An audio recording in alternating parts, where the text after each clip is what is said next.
गया, वो शिवा मेरी बेटी को उठा लेगा। त्यावेळी शाइस्तखाने ने उत्तर दिले, चिंता मत करो, वो शिवा किसी की उंगलियां काट सकता है, वो शिवा किसी की गर्दन काट सकता है, लेकिन वो शिवा किसी औरत या बेटी पर हात नाही डाल सकता। उगाच प्रभुतांनी लिहून ठेवलंय की एका वेळी तुमच्या चंद्रावर सुद्धा डाग असेल, परंतु शिवरायांच्या चारित्र्यावर एकही डाग नाही, शिवरायांच्या चारित्र्यावर एकही डाग नाही।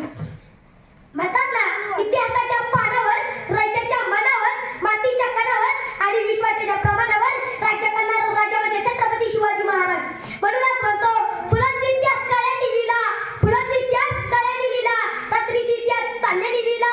आज आम्ही स्वाभिमानाने जगतो कारण आमचा इतिहास छत्रपती शिवाजी महाराजांनी लिहिला, कारण आमचा इतिहास छत्रपती शिवाजी महाराजांनी लिहिला।